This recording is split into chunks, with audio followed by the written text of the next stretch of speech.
Welcome into another episode of 345. I'm your boy Els the Truth. We got a big show lined up for you guys today. We're going to start out by talking about what we saw this first week in the WNBA, starting with the good things, and then we're going to talk about the bad things. Then we're going to get back to our college basketball team recaps.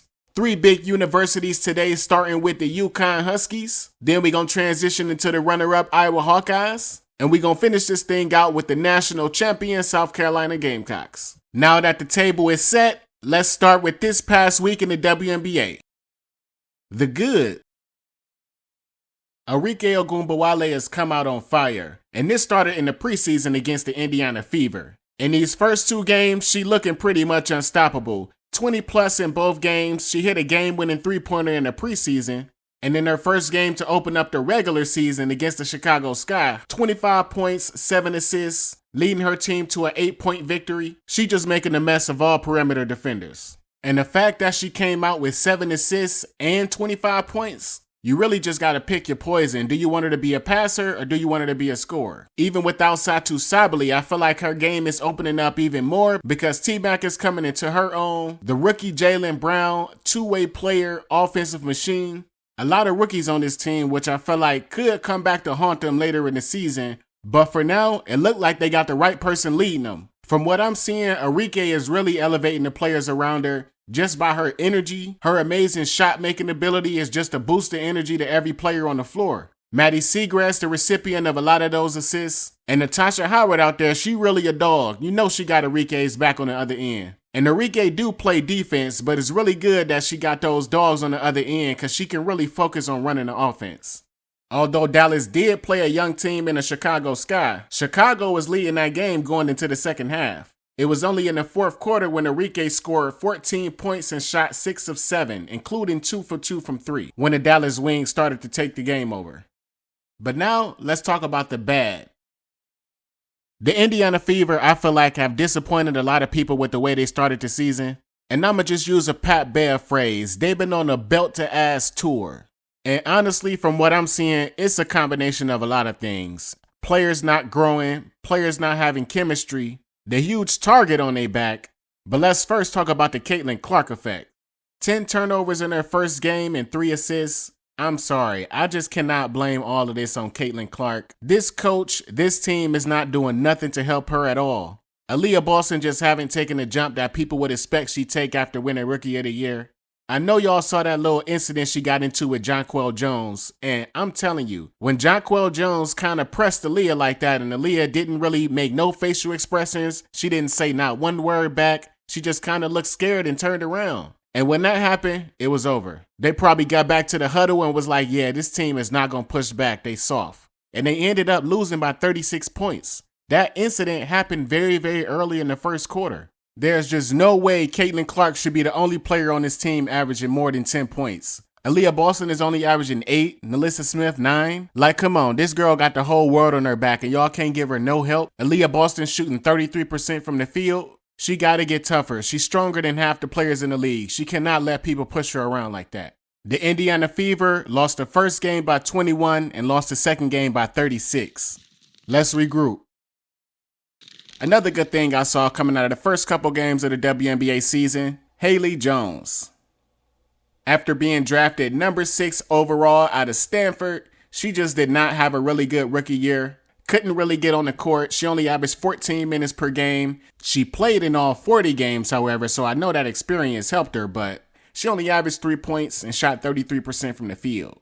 Coming out in her first game this year, they got her playing point guard, which I feel like is really good because at her size, if she can be a very big guard like that, it's going to be hard to press her because she can kind of bulldoze through everybody.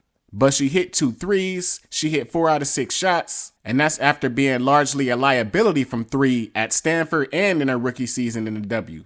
But the way Atlanta's starting lineup is set up right now, they really don't have a true point guard. You got Haley Jones, Alicia Gray, and Ryan Howard in the backcourt, then Cheyenne Parker-Tyus and Tina Charles in the front court. So it kind of looked like they just want to play bigger than everybody and use ball movement. The player with the most assists on the team was Naz Hillman. She came off the bench and had 5 assists. And then Haley Jones had 4 assists. And I think that's just a beautiful brand of basketball because everybody's touching the ball, nobody's overshooting. Even if you're not the last person shooting the ball, You touched it, you probably made the pass to get to the assist. And when the chemistry is high, players play better. Haley Jones scored 14 points in her first game this past week. If she can get his team between 10 and 14 and be a real factor out there, expect Atlanta to make a lot of noise.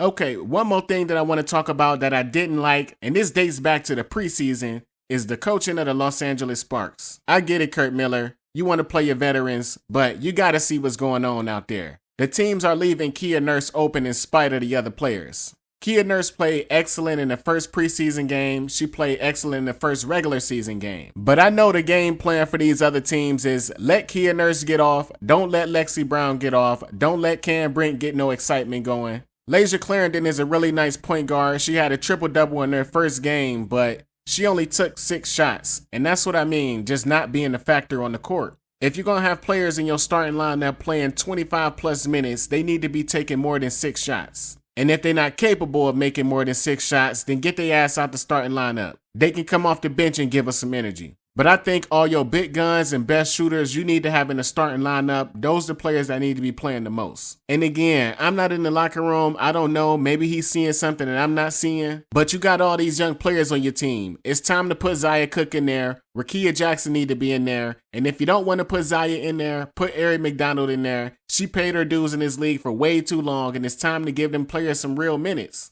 He out here just spotting minutes. Players off the bench is not touching the ball. I don't get what's going on in LA. It just looked like they got no idea who they want to be their go-to player. No idea what kind of plays they want to run. But hopefully things get better. I'll definitely be watching and reporting. Now that we got that out the way, let's get to our college basketball recaps. Starting with the UConn Huskies. The UConn Huskies finished with a record of 33-6, were ranked as high as number 3 by the AP. Of course, they made it all the way to the Final Four and suffered a heartbreaking loss to the Iowa Hawkeyes. They also suffered some crucial injuries to players on the team. Aubrey Griffin, AZ Fudd, Aaliyah Edwards played with a broken nose. Even with all that, they made it all the way to the Final Four just to get screwed on a BS call. And I don't care about none of that hindsight is 2020 crap y'all trying to push. All that put it in slow motion, Aaliyah Edwards slid her foot or did this or did that. Hell no, that was a straight up BS call. They was just trying to get Caitlin Clark into the national championship. That's the way I saw it. But for real, let's be honest. Ain't nobody crying no tears for UConn. They got one of the best programs in the nation, if not the best. You might lose some sleep for a day or two, but y'all gonna be right back next year. Y'all really only losing Nika Mule and Aaliyah Edwards, but a lot of players coming back with a lot of experience. Your leader Paige is giving you one more year. Hopefully she can help thrust these freshmen and sophomore into a higher level because when she gone, she gone. Y'all really gonna have to regroup. Or maybe not for real, because KK Arnold, she remind me of Jewel Lloyd. She can really put on a show when she get hot and get going. Ashlyn Shade is a dot. Shot 36% from 3, 48% overall. I really like Ice Brady. I know a lot of y'all didn't like that I had her number 8 on my top 10 freshman list, but I think with a little more time and experience, she can develop into being a really nice big, let's say like a Olivia Nelson-Adota. She don't got to be amazing, she just got to get the job done. But I think something we can all agree on, UConn is really good at developing bigs and getting them ready for the WNBA. If I'm wrong about this one, then I'll be happy to be wrong about this one. I mean, I think Gino know what he doing. 16 former UConn players are on WNBA rosters to start the 2024 season, by far more than any other school. But Ice gonna have to beat out the number 1 recruit, Sarah Strong, who's coming to the team next year. And I did a little research on your girl. Peep this. Won gold in the under-18 World Cup. Her dad played college basketball as well as her mom. Her mom is also the vice president of team operations and organizational growth for the Boston Celtics. With that kind of basketball background, I think she's definitely somebody we need to keep our eye on. They also got a commit from Allie Zabel, the number 5 recruit in the nation. She's said to be a sharpshooter, and if so, just another player for Paige to pass it to, just another player for KK to grow with. I also really like Kaden Samuels. Nice long player, high arcing jump shot, high energy, very productive in the little time that she gets on the court. Even with all that talent, players know that they're not going to play. They also got a commit from the number 18 recruit in the nation, Morgan Shelley. So the rich just keep getting richer. Go figure. Next up, I want to talk about those sneaky good Iowa Hawkeyes. National championship runner-ups for the second year in a row, Iowa Hawkeye fans, it was a nice run. The Caitlin Clark era is probably as best as it'll ever get. 4-time AP All-American y'all got to watch. 2-time Big Ten tournament champion. Probably the best student athlete in the nation in Gabby Marshall. That girl grades is unbelievable. She probably gonna be a rocket scientist. But she gave y'all 5 years. Kay Martin gave y'all 5 years. Caitlin Clark gave y'all the 4 best years of her life. And even Coach Lisa Bluter said, it ain't gonna get as good as this, y'all. I'm heading out that door too. But for the last dance, they finished with a 34-5 record, made it all the way to the championship game, played a really nice game, but South Carolina just too good. There was so many eyeballs on this team, and they actually performed really well under the spotlight. Let's just be honest, this was the biggest spotlight that any women's basketball team has ever had on them. I thought they handled themselves with class and represented that school and the whole country really well. Especially Hannah Stalky. Being the only black girl in that starting lineup, I really appreciated how they featured her on offense because she was not a part of the offense last year. But they made a conscious effort to develop her and made sure that she was prepared for that moment. Especially in that LSU game because Angel Reese was really coming at her. She didn't let Angel Reese's high motor fluster her and get her all out of her game because I've seen that happen to other players. Can't blame her for not being able to do nothing with Camila Cardoso. Can't nobody do nothing with Camila. But again, after the season, Lisa Bluter retired. The Iowa Hawkeyes decided to hire Lisa Bluter's longtime assistant, Jan Jensen. And I don't know if Jan Jensen took a look at the schedule, but the Iowa Hawkeyes got a really tough battle coming up next year. Let me just tell you some of the teams they're going to play. They got to host UCLA, USC, Rutgers, Indiana, Maryland. They have to go to Ohio State, Michigan, Oregon, who just got Deja Kelly, and a really good Minnesota team. And of course, they got to face off against Nebraska again, who they beat in the Big Ten championship game. I do like that the Hawkeyes are getting Lucy Olsen.